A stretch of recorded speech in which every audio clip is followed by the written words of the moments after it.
Hey, how's it going, YouTube friends? It's me, your one scarred fuzzy boy. Never back at you again in the worldwide ick with the world gone crazy, so you need escapes.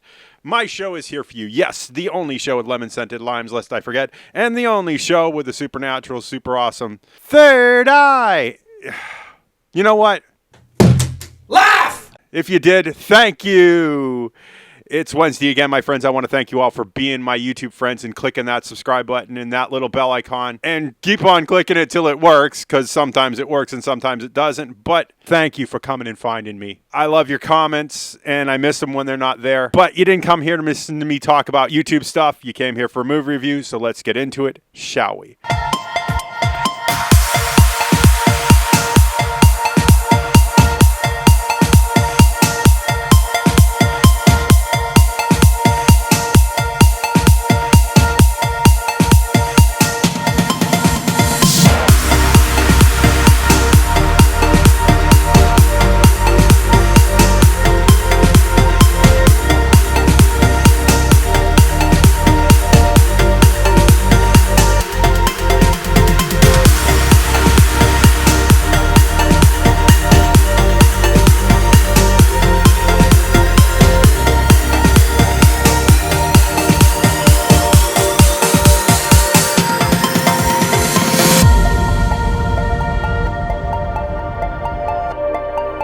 And today's movie is Luca. It is a PG movie. It is an hour and 41 minutes. It's an animated adventure comedy for the whole family.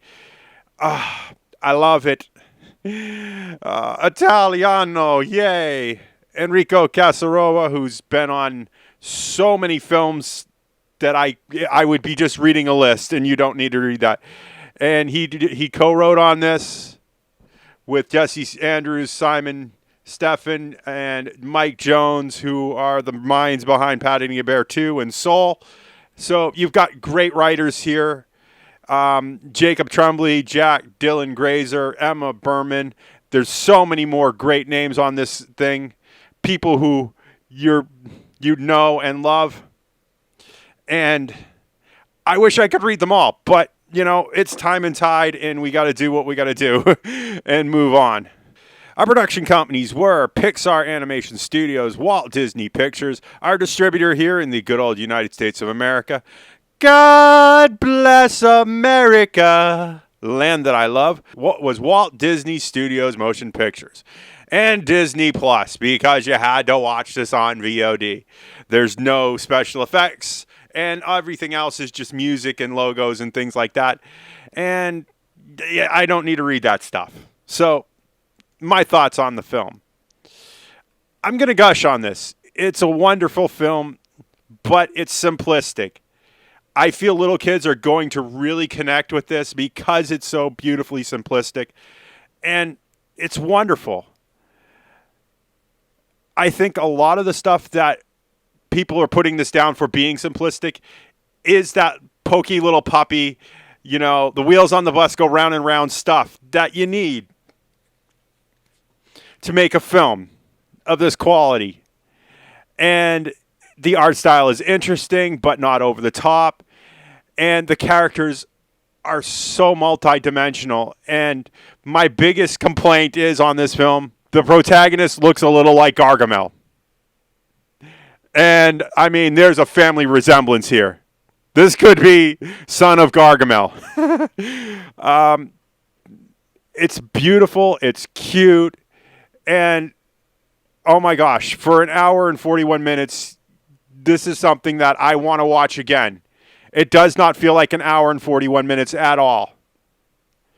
I even love the credits and the Italian music. Molto bella. I mean, and all the cute things that they say. And all the cute little Italian sayings that they say. And all the beautiful stuff that went into the background on this. It's just wonderful. I love what they've done here. I love that Disney and Pixar can still make a simplistic movie that has a great story, that has great storytelling to it, without all the nonsense. I don't want to spoil this anymore for you, but fish kids meet cute girl, have great adventure, and that adventure continues on after the movie ends. And friendships and you don't even have to worry. You're not even looking for the hero's journey in this. And that's the one thing. We always get stuck in the hero's journey, and I love it because they go on to do bigger and better things and grow from their mistakes and everything. I think little kids are going to love this. I love it. And I'm a giant kid at heart behind a kitty mask. I laughed, I cried, and I wanted more, not because the film was lacking, but because it was so beautiful. It was a feast for the senses. It was an Italian feast for the senses. So I do want to see what Cinema Sins thinks on this, just because. For those people who just want the numbers, and I know a lot of you tune in for this, it is 89% on Rotten Tomatoes with a certified fresh with an 88% audience score. And I can see people complaining it's a little too simplistic and a little too goofy for them. But this is the good stuff here. It's a 7.6 on IMDb out of 10. When's the last time that's happened in a while? It is everything that the trailers give you and more. And the trailers don't spoil it. Thank you, Disney. I have to thank Disney. Whoever did the trailers did not spoil this. And the ending was was beautiful. And I cried. I definitely see this as a TV watch. I want to get this on DVD. It's a definite Happy Box video, and it might actually knock off other Happy Box videos to get in there. Because I think there's maybe 20 films in there, and I try to keep it at a minimum. I would have loved to see this in theaters, but I'm going to pass on another VOD watch because one was enough, and I don't want to, oversaturate. That's my thought on this, at least. I don't know what else to say on this, so I feel like this is as much as I need to say. Not that we're worried about doing this film any injustice. So with that said, if you like what you see in here, make sure you hit that like button.